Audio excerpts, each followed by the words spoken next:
Hello everyone, welcome along to the Beijing Street Circuit here for pre-qualifying of the GT World Challenge Asia powered by AWS, the final weekend of the season, and therefore we have extended coverage for you across the next 2 days, pre-qualifying and qualifying coming up for you on Saturday, and we have a slight change in proceedings as we will have both races on Sunday.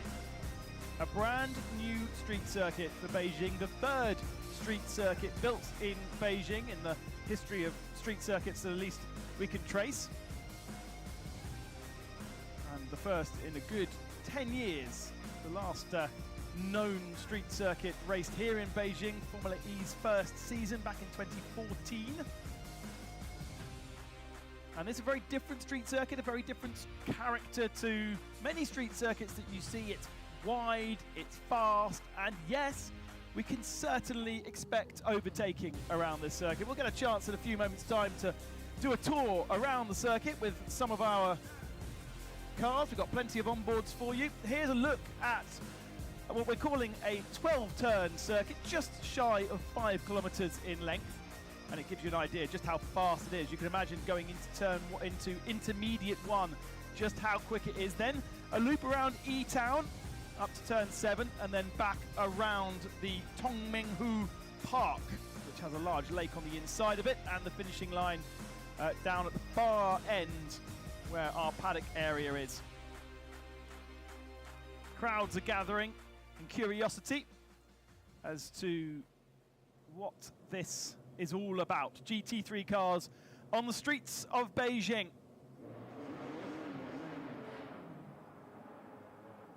And not a huge amount of track time for these teams and drivers to have yet experienced this circuit, so therefore this next hour's worth of action incredibly important to get their cars set up. The last opportunity to get their cars set up before the qualifying session this afternoon and then into racing tomorrow. Now, not a huge amount of track time yesterday. They are used to having a decent amount of track time. Of course, with GT World Challenge Asia over the last couple of years, they've gone to very similar circuits, so teams and drivers have got used to knowing what to do. But this, brand new, not just to the championship, but brand new completely. And so there is no experience from any of our teams, from any of our drivers, on how this circuit is. Paid session testing yesterday, number 1 interrupted, so the second session was the only real chance. They had an official practice session this morning, and there was also a bronze session. But I tell you what, conditions are different now to what they were the whole of yesterday, where we had a rain shower overnight, and then cloudy skies throughout the day, so it's cold all day. The track temperature really didn't build at all. And then this morning also very, very cold. It's getting down to just a couple of degrees overnight here in Beijing, which is in the north of China. And we're just awaiting the green light at end of pit lane. Should be coming on in a couple of seconds' time, and we will get what looks to be a full queue of cars out on circuit.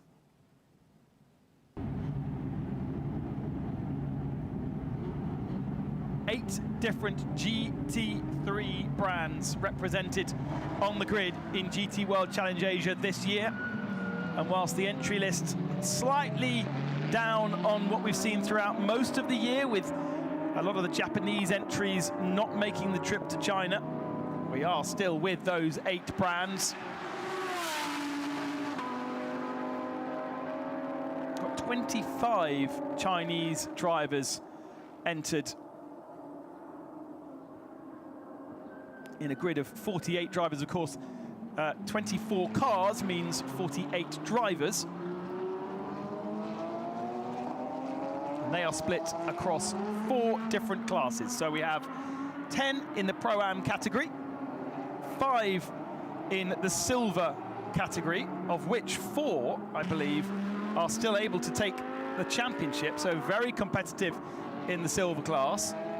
We have 5 Silver AMs, And then we have 4 AMs, 3 of which are still in championship contention, although fair to say that an outside bet for car 51 and car 8, and therefore we'll go through all those championship permutations over the next hour or so, but some are more competitive than others, let's say that.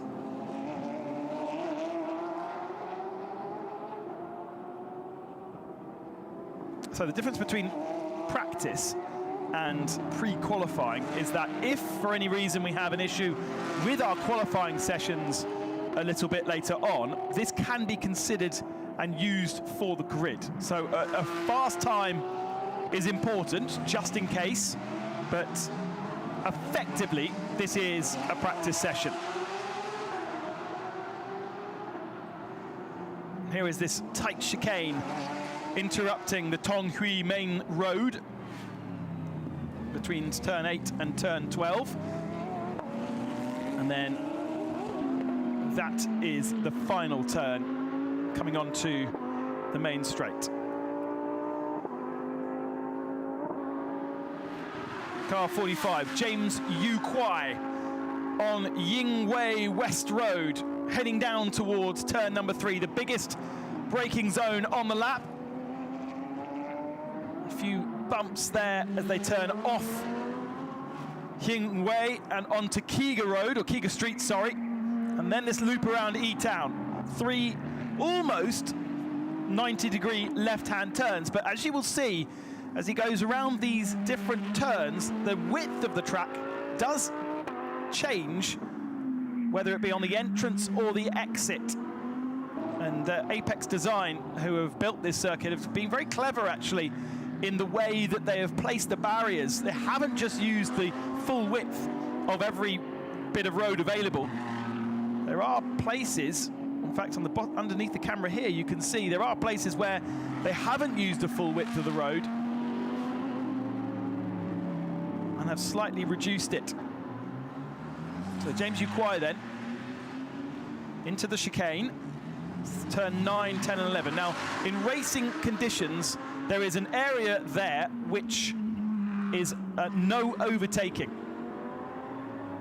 It will not be covered as per the Melco hairpin in Macau with a yellow flag, because therefore you wouldn't know if there was a mistake in that particular section of track.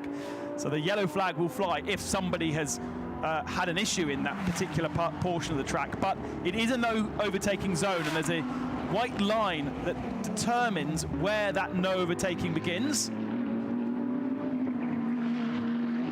And all drivers have been told in driver's briefing that that is the case. It's actually a late addition to the circuit, that little chicane. It was not in the original plans from Apex. But the FIA feeling as though the run from turn 7 through a very quick turn 8 and then out towards what would have been turn 9, which was the final turn, was way too fast. And there was not enough runoff area at turn 12, the last corner of the lap, to be able to be safe, and therefore they've slowed the cars down with a big stop and chicane. Favourite livery for me this weekend, we've got a few changes in liveries, but look at that, a bit of a Rothmans-esque livery for Patrick Pile and Wang Shongwei, who took their best results last time out in Okayama.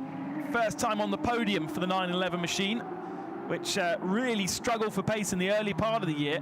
Remember, they changed chassis going into Chang. So we've had both Audis facing the wrong direction there, by the looks of things. Oh, no, it's not an Audi. I thought there was 2 Audis. It's a 55 Harmony Ferrari and the 45 Audi. So we know that James Yu Kwai was on a fast lap. I wonder whether the 55 Winair Ferrari was just trying to get out of the way. But a small interruption there.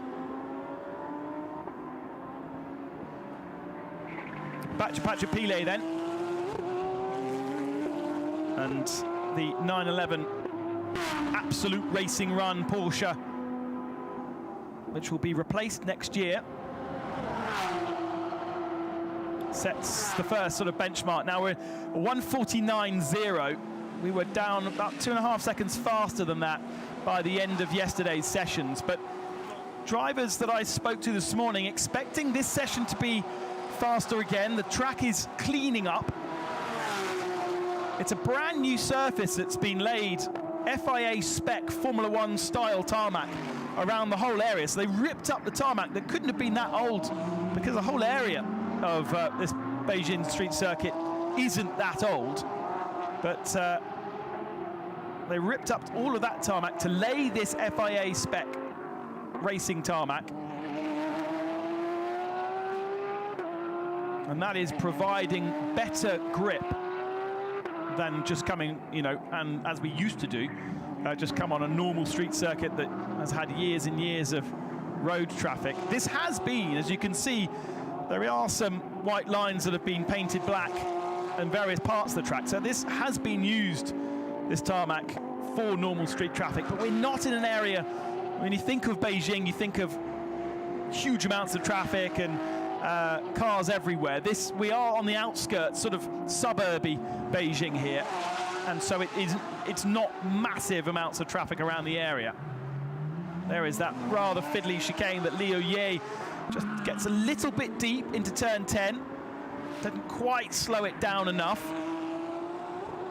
And this is our championship leader, not number 8. He's lost his 7 there on the windscreen. 87. As always, Liu Ye sharing the car with Bob Wan. And on the second race on Sunday, we'll have his 50th race start. Leo with a couple more starts than Bob in that car. And they lead the championship this year by 14 points. They were last year's Silver-Am champions and the champions overall. They moved into Pro-Am this year because Liu Ye considered to be that strong, and we've seen in various races this year just how good he can be competing with some of Europe's very best. Now here's a story for the weekend. Darrell O'Young, 38 years young, and deciding to hang up his helmet. This will not be his last weekend of racing, but he will make his last Macau start in, what is that, just under a month's time, and that will be his last event as a racing driver. Somebody who's participated in the World Touring Car Championship, in DTM, and raced around the streets of Shanghai, I think it was, in DTM, when the old Class 1 regulations, the proper DTM cars. And Darrell was part of a 2-car Chinese effort that was supported by Audi at the time. But he's also, of course, Craft Bamboo's team principal. We saw him earlier on in the year in this number 77 machine, subbing in for Daniel Frost. And for the second time this year, he will do the same. Just shy of 40 race starts in GT World Challenge Asia, with a sole win in the opening year back in 2007 in Shanghai. Based out of Hong Kong, Darrell does a lot of work in Asian motorsports and worldwide motorsports. He also manages Bianca Bustamante, I think I've said that correctly, and has been placing her with the McLaren Formula One team for F1 Academy, amongst other things. Lots of fingers in lots of pies, and he will continue to be a very strong presence, not only in GT World Challenge Asia, but across the spectrum of motorsport, and there is no doubt. So great to have Darrell with us for what is his penultimate weekend in international motorsport. That 77 car actually is part of the battle in silver. 33 points back off the 45 machine, so has a lot of work to do and needs to take 8 points out of the 45 machine to keep the championship alive moving into race 2 on Sunday afternoon.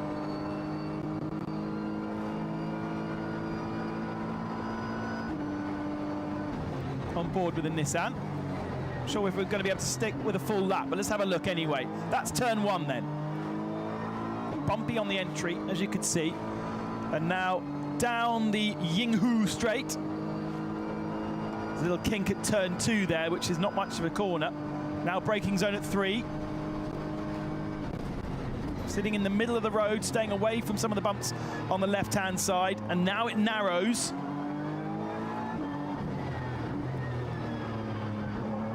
That's turn 4.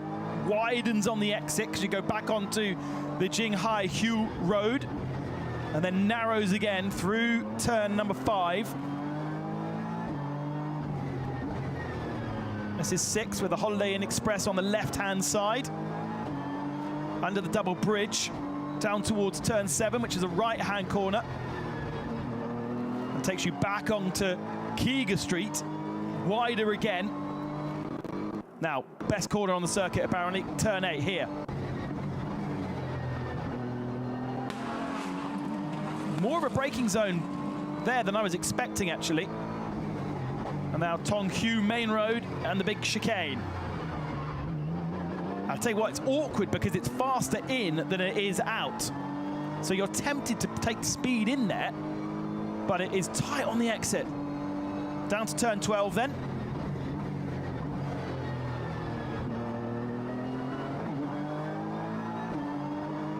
And onto the main straight once more. There is a lap of the circuit with 2 horrible joins on this main straight. Into braking zone at turn 1. Look at this, the bump. Oh, it just come out of it. As we look at a replay from the Nissan. But on turn 1 and on the exit of turn 12, there's what seems to be a join in the road to allow for expansion. I think it's because the road goes over the river there, or the lakes. And those joins have created a big old bump.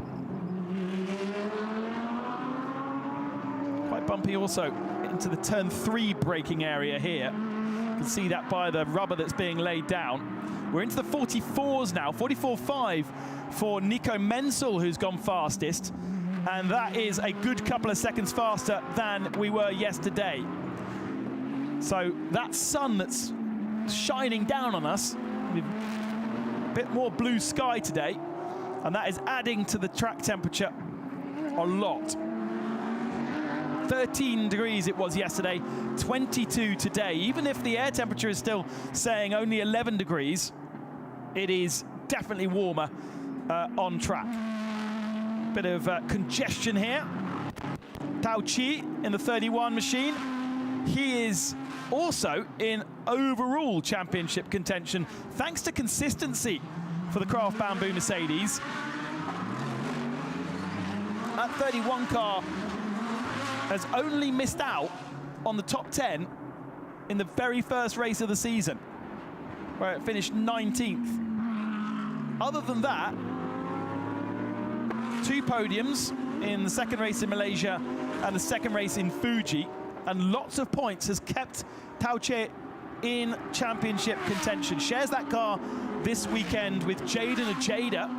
If you were watching the Bathurst 1000 last weekend, Jaden was a bit of a star in the early running of that.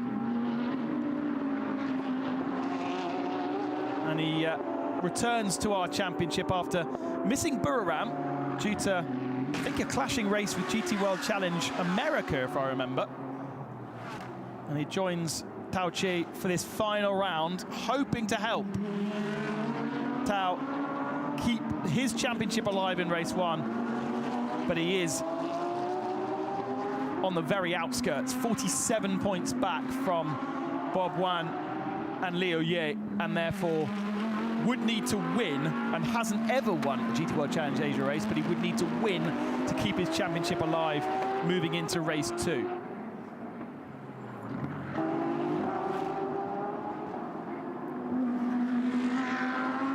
Now, compliance is a really important thing around this circuit. All the teams with absolutely no idea of how this circuit's going to run. It's not like, you know, someone like Formula E, where they'll be given a simulated track design that they can plug into their simulators back at base and run race simulations, didn't have that luxury for this particular event. And so they are learning as they go here. Quite interesting to see how many drivers we've got out on circuit versus the work that's being done in the pits. And we are seeing pretty much everyone staying out. Nico Menzel and Patrick Pilet now on their 8th lap. And actually Patrick decided to come in, so that is the end of his 8-lap stint. They can then have a look at tyre wear, understand if that's been an issue. And Patrick can also then hand back the car to his teammate Wang Shonghui. And I would imagine Absolute Racing will also take a little bit of feedback and change some settings on that car, especially when it comes to these bumps, which are developing more and more. It's a fast turn one, isn't it? But with those 2 bumps in the braking zone, you've got to be super, super careful and make sure that you've got a car that's compliant across it. And do you want to go too stiff on the car? Because that will make the car particularly nervous in that braking area and in a few others. Because as they unload the inside into turn 3 there, the right-hand tyres, you can see that they are struggling on the bumps as well. This is the fastest car so far in this session. Nico Menzel shares the car with Brian Lee and has done throughout the whole season, that pairing. We saw Nico in the opening year of GT. Yes, we did see him in the opening year of GT World Challenge Asia. The year after he became the Porsche Carrera Cup Asia champion.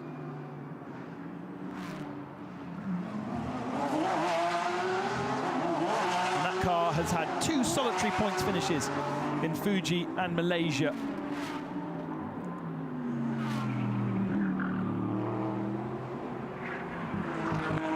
But it does seem as though, for the moment, a bit of a Porsche track. Yesterday it was very much a Ferrari track. Harmony Racing very strong in the first session of the weekend. We've got Amy down in the pit lane for us this weekend. Let's go and say hello to her. With the pre-qualifying session going on track, we officially kicked off the final 2 races of the weekend. So Bob, you as a championship leader coming into this weekend, first of all, everybody's so keen to know how the track is like. Can you tell me about this track? I think the track is quite exciting for us because the straight track, and but it's not like a normal street track compared with Macau, compared with Singapore. Here it's quite wide. It's not a narrow one, so we can carry a lot of speed. Actually, it's quite feeling good.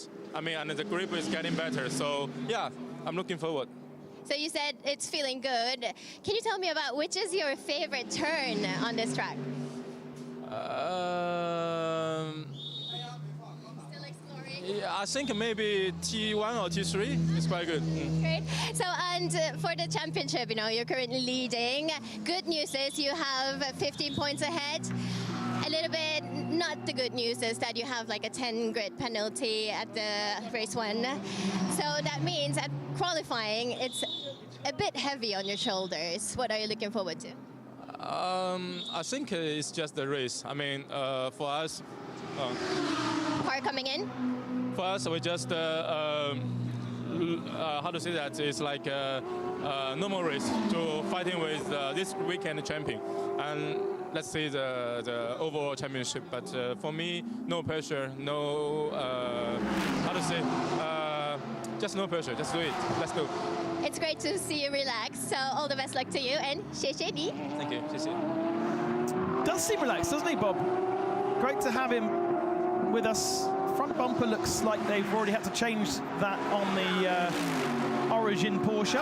They've got the carbon fiber black bumper on there. There's not been any incidents that I have been across, but definitely not the original car colour design on that car, so maybe a bit of scuffage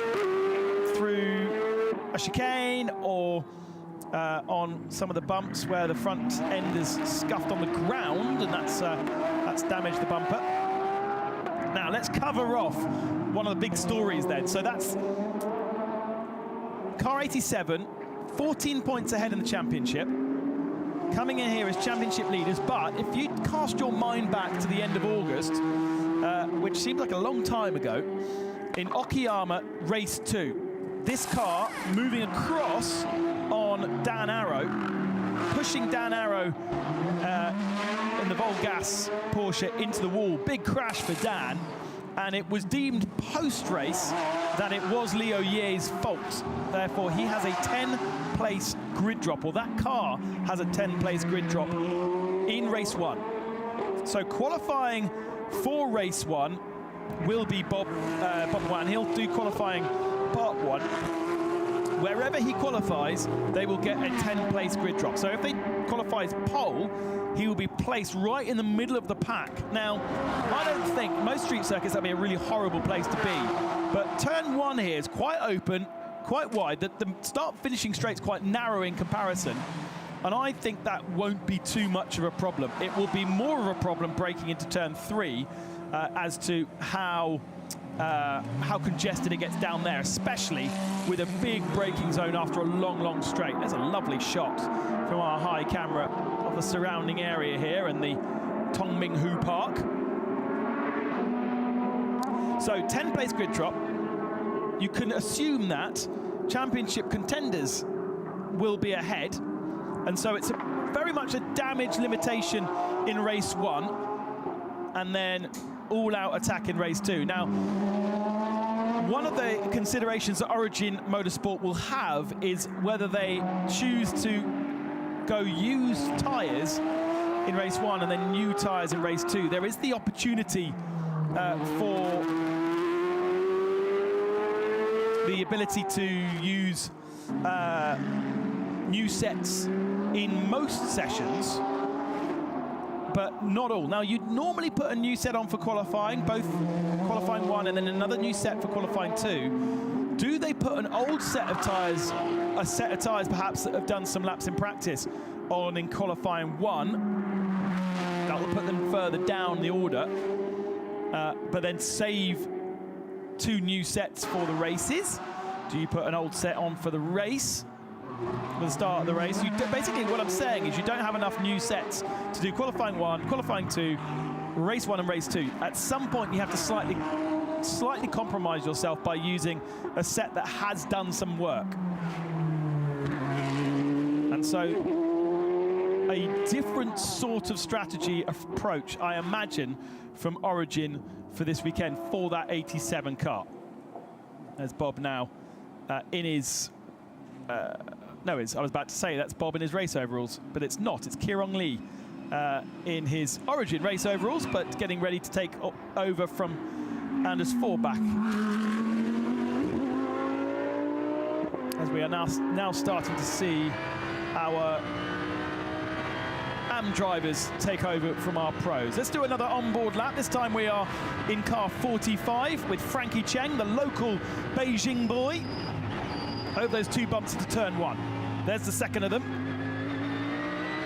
Doesn't really seem to upset the car very much, does it? Uncomfortable, but not really throwing the car around too much.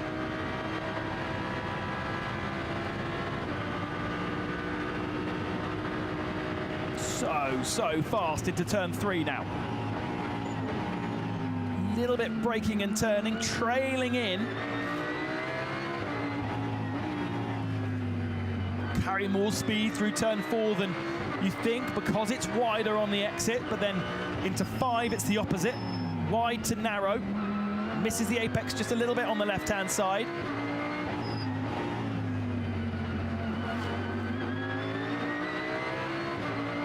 Car looks good. Not moving around too much underneath him.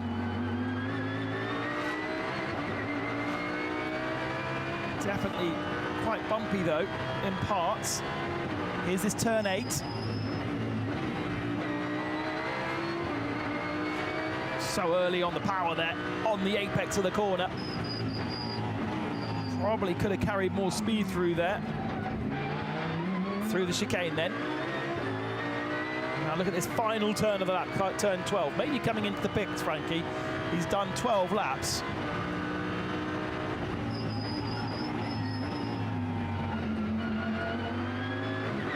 Yeah, that is a horrible bump one. Bump two is not so bad, but bump one is not very nice. The finishing line much earlier than the start line.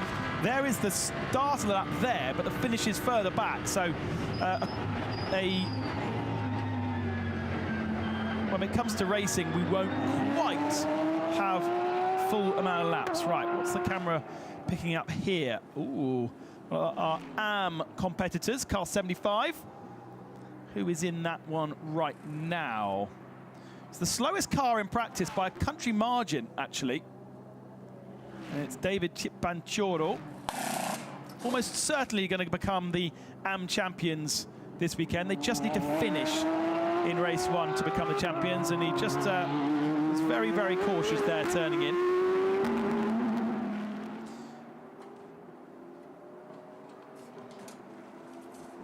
Now, we are actually missing 2 cars from this session.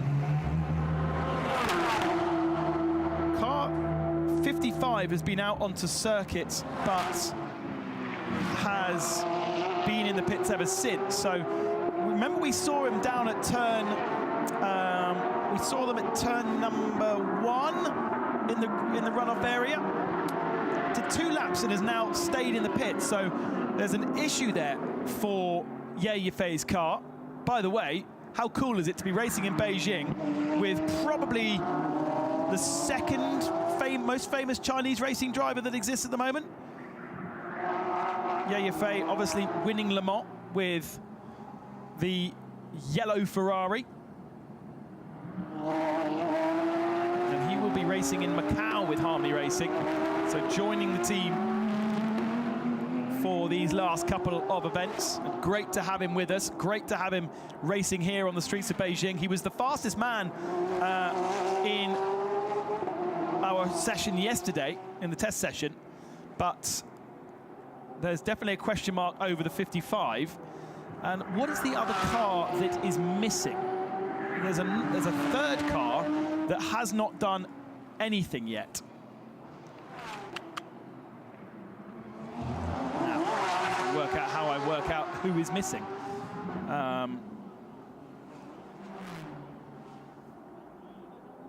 Maybe it's Elegant Racing. Car 30? No, car 30 is there. I thought we had 24 cars on the entry list, but maybe I'm wrong. Dorian Boccolacci in the 37 machine he shares with Anthony Liu. Racing at the Nürburgring in the Nordschleife series last weekend.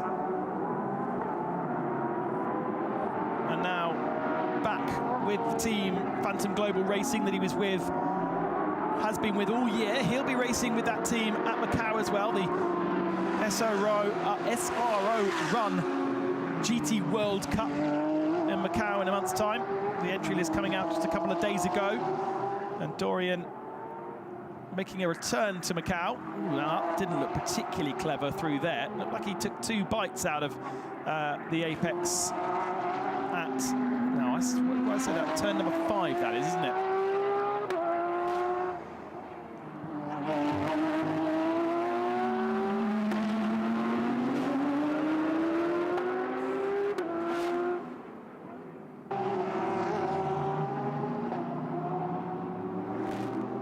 So there should be 24 cars, but there's only 23 on the timing screens. So there are 2 in the box with work.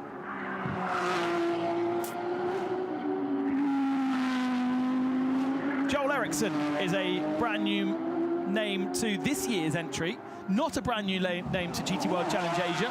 We saw him with the Phantom Porsche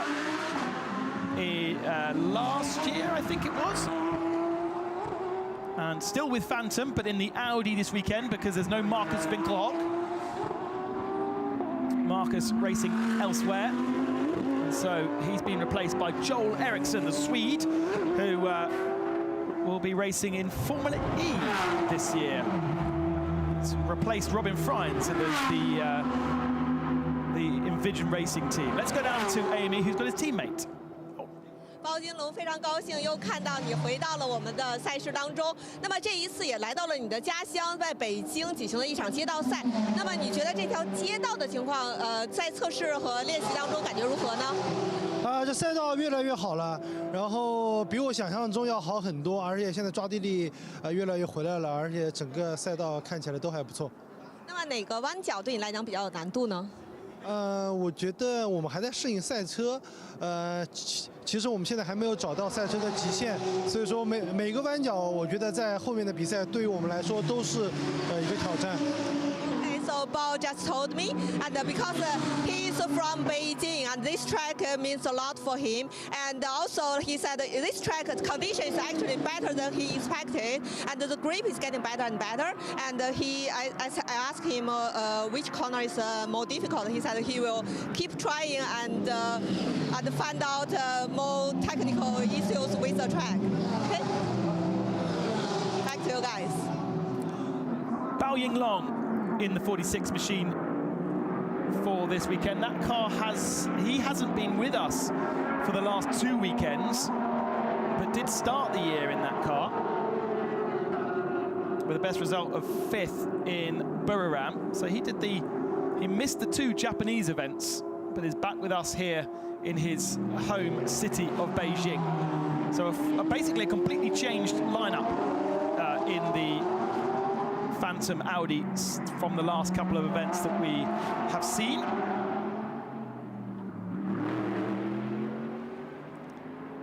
And that interview gave me an opportunity to work out who is missing, because we definitely have 24 on the entry list, but we only have 23 that are showing in this session. We have not seen the Uno Racing Audi. Uno Racing team, that pink Audi of Rio and Sean Thong, has not been out on track at all in this pre-qualifying session. We covered off the 55 that we think has we are assuming has an issue because it's only done 2 laps. And we did see that being wheeled back into the pits. So that means that oh yes, and that really does have a lot of work going on the 55. So there maybe was a little bit of contact. We saw the aftermath of the car in the runoff area, and it was the 45 that was also in that same runoff area. And there is Zhang Yaqi, who was in the car at the time. And yes, there was an incident involving car 45 and 55 at turn 8. And 55 was deemed to be at fault for the issue. So one would assume there may have been a bit of contact, and there is some work going on to rectify the damage on that 55. So that's basically means we've got 25 minutes of the session. They might get some laps at the end, but that's really going to put the Ferraris on the back foot. That 55 car has had all kinds of different drivers in it. Remember the start of the year, we saw Lorenzo Patrese in that car. We've seen Elias Sepanen drive that car as well. But it's not just the pro drivers that have changed around. Zhang Yaqi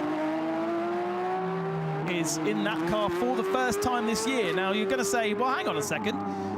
We've seen him already. Yes, we have, but the last time we saw Zhang Yaqi, he was quite heavily into the barriers in Mandalika in the Mercedes. That big shunt for the 44 Climax Mercedes, the fast corner around the back of the circuit.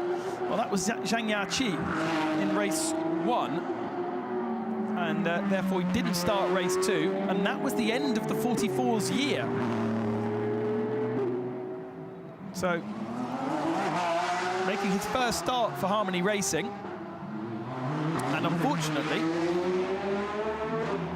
it is not going so well at the moment.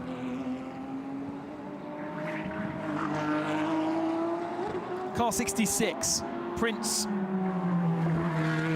Abu Bakar Ibrahim. 66 car, the one that cannot, or or is not in championship contention, but had good results last time out with Alexander Sims back aboard that car, was on the podium. Second podium of the year for Prince Abu Bakr.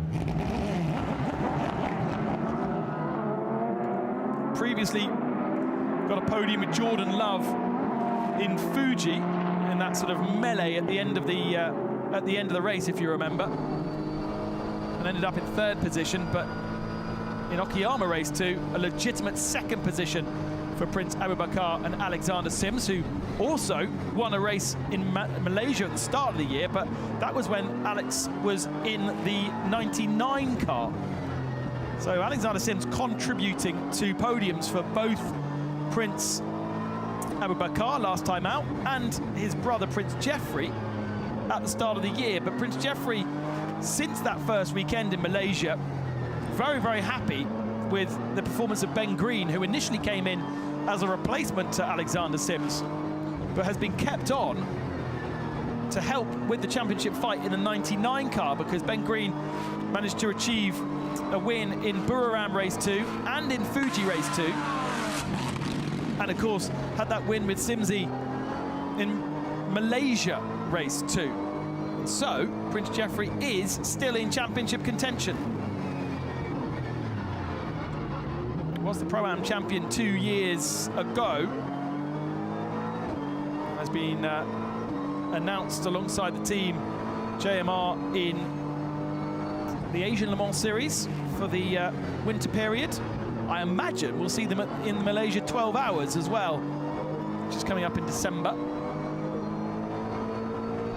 And Prince Jeffrey is 15 points behind Bob Wam and Liu Ye. So 1 point behind Lu Wei in the number 4.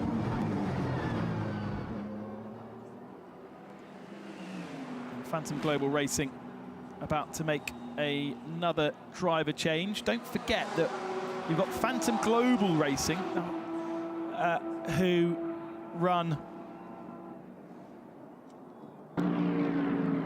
the number 13 machine, and that's Li Chao, who we were just looking at, getting ready to go into that car. They also run the 37, a completely different livery for Anthony Liu and Dorian Boccolacci.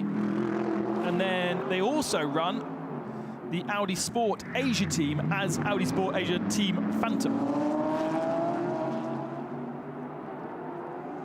So a bit like Absolute, where you've got a couple of Porsches and you've got a couple of Ferraris that they run, and a Lamborghini. In fact, they're not running their Ferrari here this weekend, are they? So a slightly smaller effort from Absolute. They've got 2 Porsches, but they have a Lamborghini, but they don't have a Ferrari. So they're Absolute Corsa running the 29 Lambo. The 19 car is here, actually. I saw it in the GT4 paddock being rather ripped apart, either in preparation for Macau, where Eduardo Mortara will rejoin the team, or Eduardo will be driving the 29 car that has been relatively strong this year and is also no, it's not in championship contention.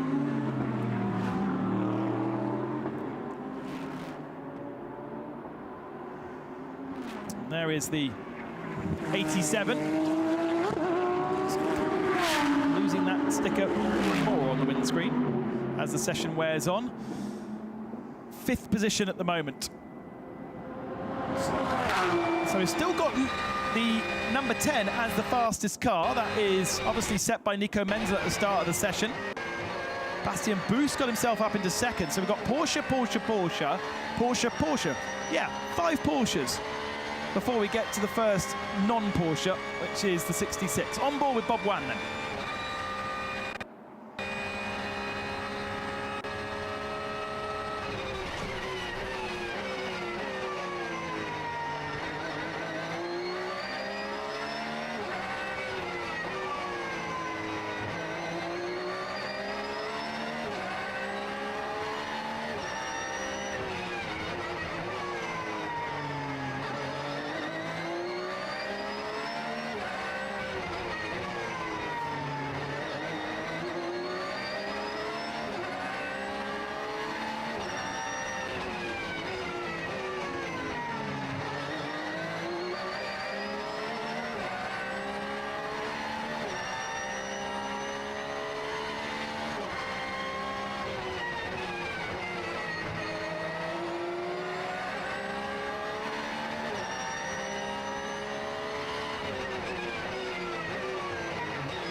Wonderful to hear the flat six whining in the hands of Bob Wan around this Beijing Street Circuit. There is Uno Racing. I mentioned that we hadn't seen them out on circuit, and I have to say, there's a lot of work going on down there. Driver getting a helmet on though, so they might be going out soon. Let's go down to Amy. So Dorian, throughout the season, you have been adapting very well to every circuit you've driven newly. And tell me more about this track. How is it? How exciting is it? It's a completely new track for everybody. Yeah, of course, it's a new track for everybody, all the teams, all the drivers. It's very interesting to experience this track. We had a long straight and also a lot of 90 degrees corners. We had a chicane on the back straight, and also it's quite interesting. You need to brake, and at the same time you need to turn, trail braking, so it's not easy because you are locking a bit front and rear. Even if we have ABS, it's not easy. You need to still have a good exit. So yeah, there is plenty of nice corners. You need to be very close from the wall, almost everywhere. So it makes this very interesting, and I think it will be very, very interesting for the qualifying and the race. Okay. What is your favorite part of this track? What is your favorite part? I will say I like the end of the straight just before turn 3. We arrive quite fast. Just before there is a little turn. Of course it's flat, but at the same time you need to brake a lot, and then you go to this technical section. So for the championship, realistically, you need the 20 points win to still hang into the championship lead. However, it's been quite tough for you this season because you have 3 times second place but no win. So what is the last magic sprinkle you would need? Yeah, of course, we are aiming for this first place. Anthony and the team are doing the great job. And yeah, we are that much from P1. So it's the last round or never. So let's see, but for sure everything can happen here. Of course, we are fighting for the championship. 20 points, but it's nothing at the end in such a track like that. Also, our opponent have 10 place penalty for the start of race 1. So for sure, this we need to take in consideration. But if we are doing our job properly, then we will see where we end up. I wish you all the best luck. Bonne chance. Thank you. Amy whipping out a bit of French there as well. Dorian Boccolacci, great to have him with us. He joined the championship last year in Okayama, if you remember, in a wet-dry race where he absolutely starred. Once upon a time was second in the Trofeo Andros, which for those of you that don't follow other motorsport is a very strange ice racing series where you race cars, four-wheel drive cars, on ice across the winter. They even steer from the rear axle as well as the front. And Boccolacci was second a couple of years ago in that. It actually no longer exists, sadly, due to climate change. Too difficult, but Ivan Muller was a big star of the Trofeo Andros, and so when he came to Yokoyama, had experience of sliding around, and that's exactly what he did. But second there, and second 3 times this year, plus a third in Mandalika in race 1, but no victory overall. They did actually get a class victory in Okayama race 1 because the winner of that race was from the silver category. So they did win their Pro-Am category, but didn't win the race because they were behind the silver car. If Anthony Liu takes a victory, he will become the most successful man in GT World Challenge Asia in terms of victories.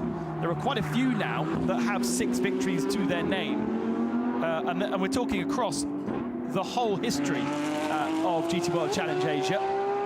Liu Ye, Bob Wan, Anthony Liu, all with 6 victories. Jeffrey Ibrahim and Alessio Piccarello with 5 victories to their names. Nobody with more victories. And so, and Lu Wei also with 6 victories. So 3 of our championship challengers all sharing 6 victories apiece across nearly 70 odd races. somewhere I have how many races we've had. No, we've had, sorry, we have had 101 races.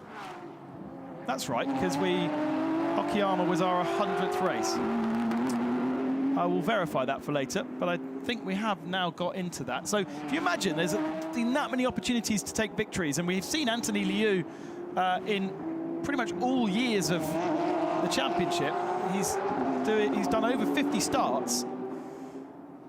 I think he just missed a single year, and yet 6 victories only.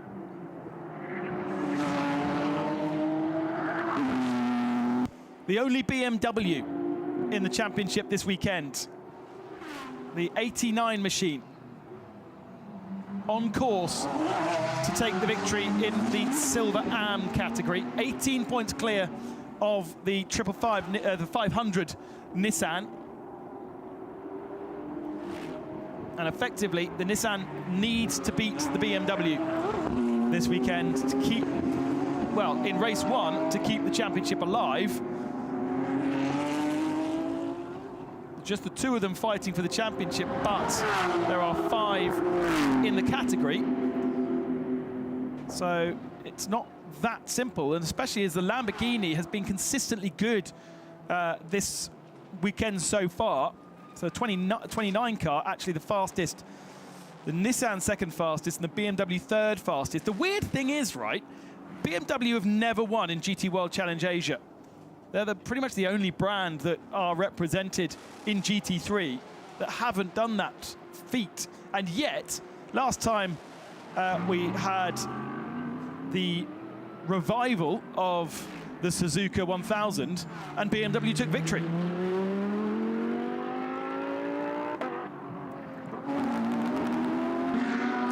Let's go back down to the pits with the most experienced driver in GT World Challenge Asia, Frankie Cheng. Here with Frankie in the pits. So what a surprise, you're local here. You must be very proud that this is happening. It's such a wonderful track and everything. Tell me more about it.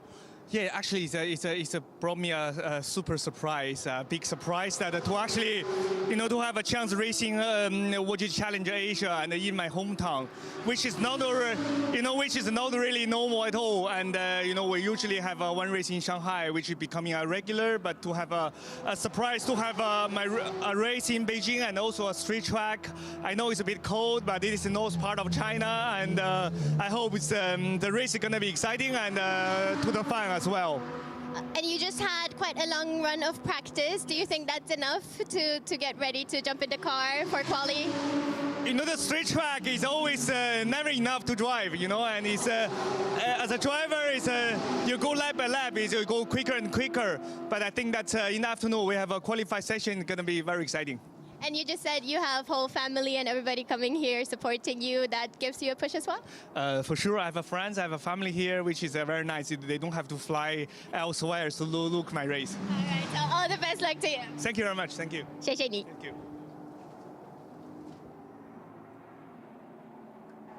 Now, Frankie, of course, was the driver for A1 Team China. I think he may have raced at the previous Beijing street track. I mean, it's not really much of a fact, is it? Because it's not in the same part of Beijing, completely different car. But there's been 3 Beijing street tracks in sort of the modern times. And Frankie may have driven in 2 of them. He won't have driven in Formula E. The very first Formula E race was here in Beijing on a street track. But he may have done the A1 GP version. That's one to check for later on. Also, very much in championship contention, both in silver, where they lead by 16 points, and they are also in the overall contention with James Yu Kwai. 39 points off. They need to podium in race 1, but race 1 always is sort of placed to the hands of the silver drivers, because it's a silver that qualifies in qualifying 1 alongside all the AM drivers. So always a good opportunity in race 1 for them to have a good starting position, which should translate into a finishing position. Their win came in Buriram this year, race 1. But actually their second best performance was race 2 in Malaysia, where James Yuquai is a bit of a specialist. He's qualified on pole there before. It's James that's been doing the qualifying in qualifying 2. So Frankie goes up against the AMs in 1. And therefore you would say that they should start pretty high up in qualifying 1, although we've got more silvers than we've had all year in that category, because the 321 car, which we haven't seen on circuit, has a change of driver lineup, and we welcome to the championship Nazim Azman, the Malaysian silver driver, rookie to the championship, and he drives alongside Daniel Liu, who's been in that car all year. But over the last couple of events, Daniel with different teammates, they've usually been AMs, but for this weekend, it's a silver driver alongside Daniel Liu, and that means that they become a silver categoried car. Ah, the 55 is out on circuit. Now, who is in that car? Because it sits right at the tail of our timing. It is Ye Yifei. Now we should start seeing some changes on the timing screens. We've just seen Akish Nandi and Jaden Ojeda put some times in. We've got just 6 minutes left of the session. Ojeda aboard the 31 that's been with Tao Chi for most of the session. And he's banged himself up into 4th spot. And this is a green for Ye Yifei right now. Still not the starring performance that we saw from that car in yesterday's session over big bump number 1 that almost looks like it's getting worse, or certainly in the hands of the Ferrari that maybe is stiffer in terms of its suspension than some of the other cars, because they haven't had that experience, because they haven't been out there banging in the laps. Like most of the guys, most of our cars have done about 21, 2, 3 laps. Whereas this is Ye Yifei's 6th, slightly slower than he was previously. So through sector 1, which is really turn 1, because sector 2 starts at turn 3 in the braking zone. Now through 3, 4, 5, 6, and 7. This is all intermediate 2, so all the left-hand 90-degree turns. And now the right-hander, which takes you back onto Beijing Street, which is the wider 4-lane road. And now this is the big turn 8, and that's where he breaks the beam. As you can see, 0.8 of a second down. Might not be on strong tyres. Worth also pointing out, you really don't know what teams and drivers are doing. But Jaden Ojeda has just gone fastest of all with a 44.357. Menzel was on a faster lap, but he's bailed into the pits. Let's see what this does for Ye Yifei. Could be into the top 10. No, losing more time in the second sector of the lap. Only 15th spot. And he is compared against all of the times set by our pro drivers earlier on in the session, but it was earlier on in the session, that's the point. And the track should be better rubbered up, it should be cleaner, and the learnings, for the most part, should be better. Presumably that's Nico Menzel getting out and Brian Lee getting back in, unless they've had an issue inside that number 10 machine.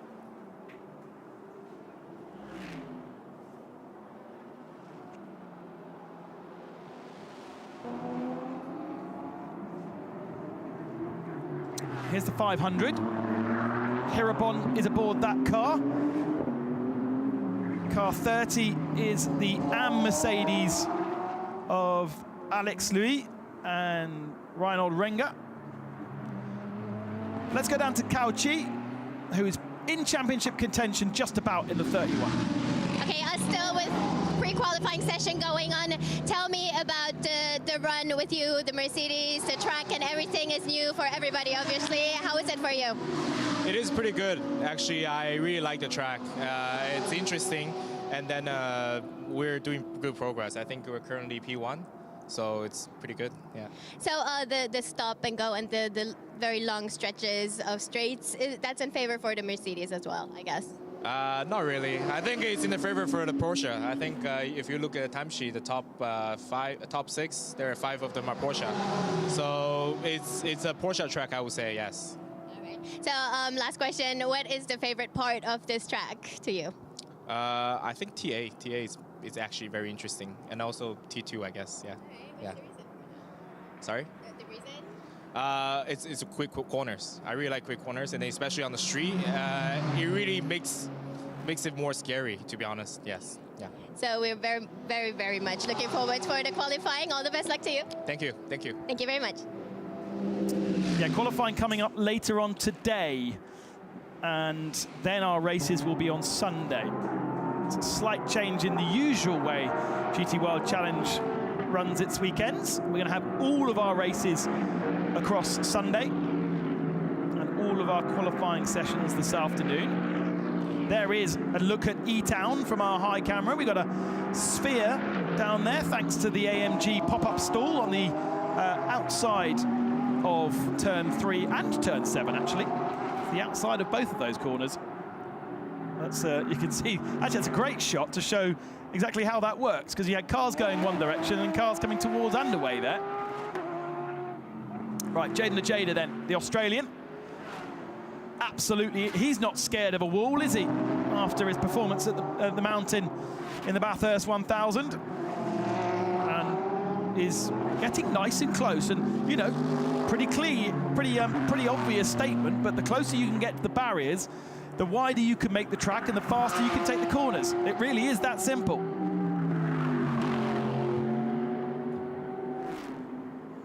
Possibly had a little bit left on the plate through turn 8, but that's the one that you have to be super brave. He was good through there though, because look at the split. He is a 10th up.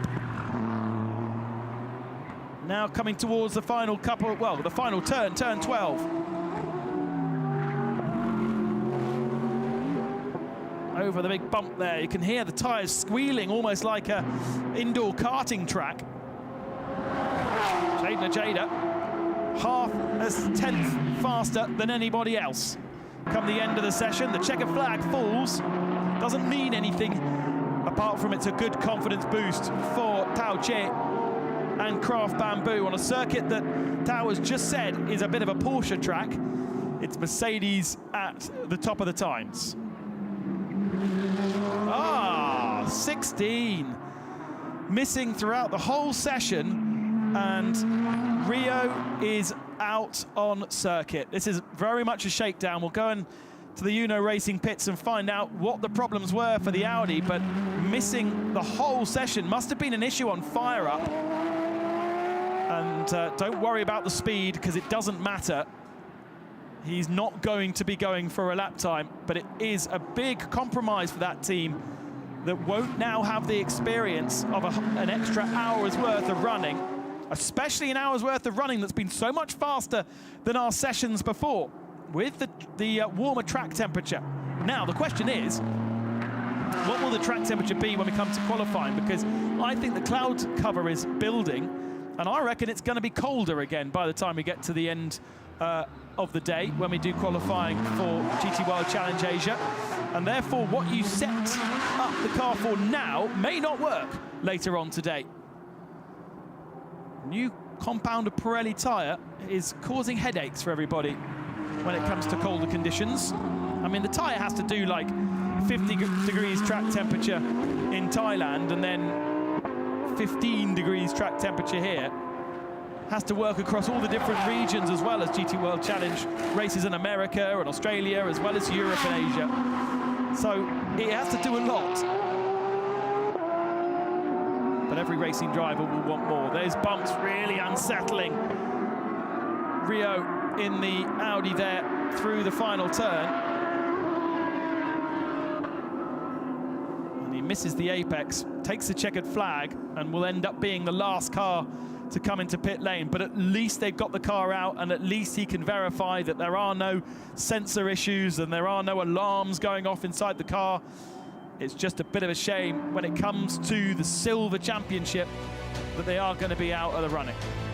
Fastest in AM was William Ben Porter, as we would expect, with the fastest Pro-Am car being Patrick Pilet. He was the fastest in the session. The Lamborghini of Akash Nandi fastest in Silver AM.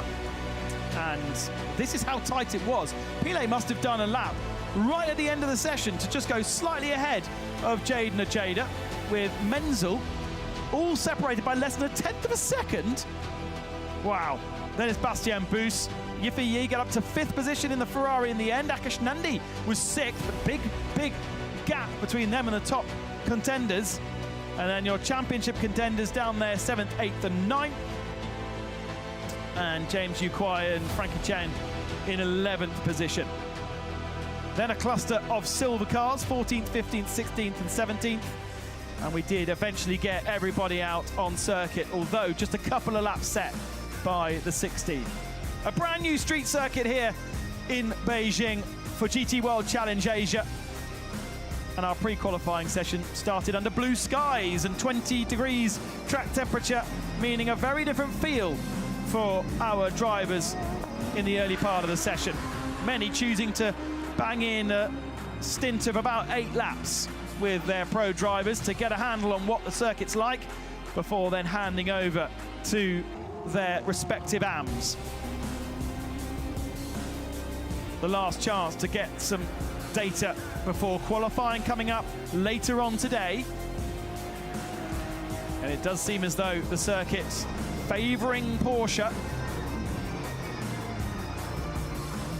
The big Nissan being muscled around the streets of Beijing and that tricky chicane. The beautiful liveried 911 ending up as the fastest car right at the end of the session, a 1:44.315. But it's tight at the top with 3 cars separated by less than a tenth of a second. Nico Menzel and the GTO racing squad really getting up to speed quickly here in Beijing. There were mistakes, not too many issues, but a couple of drivers running on deep into some of our runoff areas, including the 75 Ferrari that hasn't looked particularly happy throughout the whole weekend so far. And the 4 AMs in the end finishing 20th to 23rd. There was issues for the 16 and for the 55, so they're a little bit down on track time come the end of the session. But everything looks to have been resolved as we move into qualifying coming up later on today. Make sure you join us for qualifying coming up later here in Beijing.